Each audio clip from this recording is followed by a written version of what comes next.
কাঠের ফার্নিচার পরিষ্কার করা নিয়ে ভাবছেন? কাঠের ফার্নিচার পুরনো হয়ে গেছে, আপনাকে আবার বার্নিশ করতে হবে? শুধুমাত্র চায়ের ভিতরে নিউজ পেপার দিন আর এটা দিয়ে পরিষ্কার করুন। কোনোদিনও কাঠের ফার্নিচার আপনাদের আর বার্নিশ করতে হবে না, কালার করতে হবে না, সারা জীবন থাকবে নতুনের মতো ঝকঝকে চকচকে। তার জন্য আপনাকে যেটা করতে হবে, বসিয়ে দিতে হবে একটি প্যান, এর ভেতরে দিয়ে দিতে হবে 2 কাপ পরিমাণ পানি। আপনারা চাইলে পানির পরিমাণ বাড়িয়ে দিতে পারেন। 2 কাপ পানির জন্য এখানে আমি দিয়ে দিচ্ছি চা পাতা 3 চা চামচ পরিমাণ। তো দেখুন আমি এখানে 1 চামচ, 2 চামচ এবং 3 চামচ চা পাতা দিয়ে দিলাম। এবারে এটা আমি ভালো করে নেড়ে চেড়ে নিচ্ছি। গ্যাসটা কিন্তু আমি এরই মাঝে অন করে দিয়েছি। এবারে ফুটে ওঠা পর্যন্ত অপেক্ষা করব। এটা ঘড়ি ধরে আপনাদের 2 মিনিট ফোটাতে হবে। তো দেখুন অলরেডি কিন্তু ফুটে উঠেছে, আর 2 মিনিটের বেশি কিন্তু এটা ফোটানো যাবে না। 2 মিনিট পরে আমি এর ভেতরে দিয়ে দিব নিউজ পেপার। এখানে আমি কয়েকটা নিউজ পেপার নিয়েছি আর এভাবে নিউজ পেপারগুলো কেটে কেটে দিয়ে দিচ্ছি। তো এভাবে পুরো নিউজ পেপার দেওয়ার পরে আপনি আরও 1 মিনিট ফোটাবেন। টোটাল 3 মিনিট ফোটাতে হবে। দেখুন এভাবে আমি নিউজ পেপারটা দিয়ে দিলাম আর এখানে আমি আরও 1 মিনিট ফোটাবো। যখন 1 মিনিট পুরো হয়ে যাবে এটা আমি গ্যাসটা অফ করে দিব এবং এটা ঠান্ডা করে নিব। এটা কিন্তু গরম অবস্থায় ব্যবহার করা যাবে না, এটা ঠান্ডাই কিন্তু ব্যবহার করতে হবে।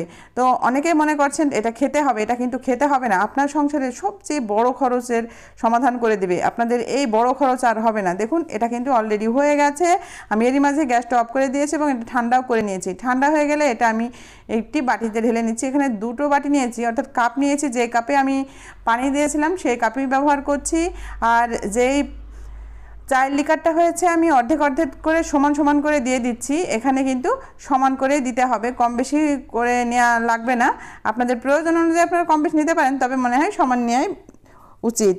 তো এখানে আমি সমান সমান করে নিয়েছি। এবারে এই যে দেখতে পাচ্ছেন এখানে আমি নিউজ পেপার আর চা পাতা ফেলে দিচ্ছি। এবারে এটার ভিতরে আমি কি মেশাবো দেখে নিন বন্ধুরা। এখানে আমি দিয়ে দিচ্ছি অলিভ অয়েল। আপনারা চাইলে এখানে কিন্তু নারকেল তেলও ব্যবহার করতে পারেন। তো নারকেল তেল যারা ব্যবহার করতে চান না, অলিভ অয়েল যদি হাতের কাছে থাকে অলিভ অয়েলই ব্যবহার করবেন। এখানে আমি 1 টেবিল চামচ পরিমাণ অলিভ অয়েল দিয়ে দিচ্ছি। আমি কিন্তু এই সাইডের কাপে মিশিয়ে নিচ্ছি, আপনারা দেখতে পাচ্ছেন। এবং এর সাথে দিয়ে দিব ভিনেগার। আপনারা হোয়াইট ভিনেগারও ব্যবহার করতে পারেন, আবার মল্টেড ভিনেগারও ব্যবহার করতে পারেন। তো আমার কাছে বর্তমানে হোয়াইট ভিনেগার শেষ হয়ে গেছে, তো আমার কাছে মল্টেড ভিনেগার ছিল, সেটাই দিয়ে দিচ্ছি 1 টেবিল চামচ পরিমাণ। এবারে আমি এর ভেতরে দিয়ে দুটো উপকরণ খুব ভালো করে মিশিয়ে নিব। বাস এই কাপটা কিন্তু রেডি হয়ে গেছে। এবারে পরবর্তী কাপটা আমি কিভাবে রেডি করব সেটাও দেখে নিন বন্ধুরা। দেখুন পরবর্তী কাপে কিন্তু আমি এখনও কিছুই মেশাইনি। এখানে আমি দিয়ে দিব সামান্য পরিমাণ লিকুইড ডিশওয়াশ। সামান্য, খুব বেশি নয়, 3 থেকে 4 ফোঁটা এতটুকু দিলে চলবে, খুব বেশি দেওয়ার প্রয়োজন হবে না। তো দেখুন আমি এই সামান্য পরিমাণ লিকুইড ডিশওয়াশ এর ভেতরে দিয়ে দিচ্ছি। এবারে এটাও ভালো করে মিশিয়ে নিচ্ছি। মিশিয়ে নেওয়ার পরে দুটো সলিউশন তৈরি হয়ে গেল।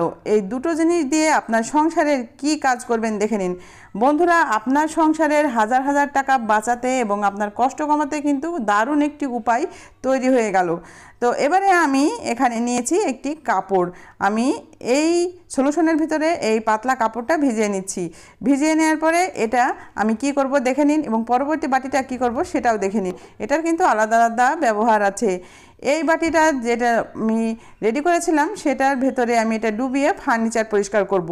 আপনার বাসায় কাঠের ফার্নিচার, অটোবির ফার্নিচার, পার্টেক্সের যে কোনো ফার্নিচার আপনি এটা দিয়ে ক্লিন করবেন, দেখবেন একেবারে ঝকঝকে চকচকে থাকবে, সারা জীবন থাকবে নতুনের মতো। এর কালার কখনোই নষ্ট হবে না। আপনি সপ্তাহে অন্তত 1 দিন এটা দিয়ে মুছে নেবেন, দেখবেন যেমন পরিষ্কার ঝকঝকে থাকবে, কোনোদিন আপনাদের আর এটা বার্নিশ করতে হবে না। আপনার সংসার খরচ বাঁচাতে এটা কিন্তু খুবই উপকারী একটি জিনিস, অবশ্যই ট্রাই করবেন। এটা দিলে ফার্নিচারে কোনো রকম ঘুণ লাগবে না, কোনো রকম ফার্নিচার নষ্ট হওয়ার সম্ভাবনা থাকবে না।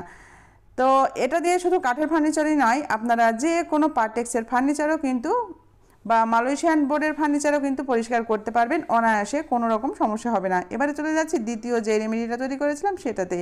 এটার ভেতরে আমি আবারও আরেকটি কাপড় চুবিয়ে নিলাম। নেওয়ার পরে এটা দিয়ে কি করব, এটা দিয়ে আপনারা থাই গ্লাস পরিষ্কার করবেন। থাই গ্লাসে যে পরিমাণ ময়লা হয় বা চিটচিটে আঠালো ময়লা হয় সেটা কিন্তু খুব সহজে এটা পরিষ্কার করে দিবে। এখানে যে সামান্য ভিম লিকুইড দেওয়া হয়েছে আর চায়ের সংমিশ্রণে একেবারে খুব সুন্দর একটি ক্লিনার তৈরি হয়ে গেছে। এটা দিয়ে গ্লাসের যে কোনো জিনিস আপনারা পরিষ্কার করতে পারবেন, একেবারে ঝকঝকে চকচকে হয়ে যাবে। তো থাই গ্লাস পরিষ্কার করার অনেকেই টিপস চান, আপনারা কিন্তু এভাবে থাই গ্লাস পরিষ্কার করতে পারবেন, দেখবেন ঝকঝকে চকচকে হয়ে যাবে।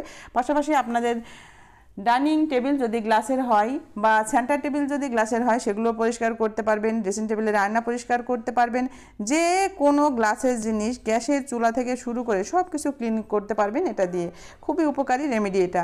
তো আশা করছি আজকের এই ভিডিওটি আপনাদের কাজে দিবে। ভিডিওটি ভালো লাগলে বেশি বেশি শেয়ার করে দিবেন। সবাই ভালো থাকবেন। নিত্য নতুন টিপস পেতে আমার চ্যানেলের পাশে থাকবেন। যারা ফেসবুক পেজ থেকে দেখছেন আমার ফেসবুক পেজটি লাইক ফলো দিয়ে দিবেন। সবাই ভালো থাকবেন।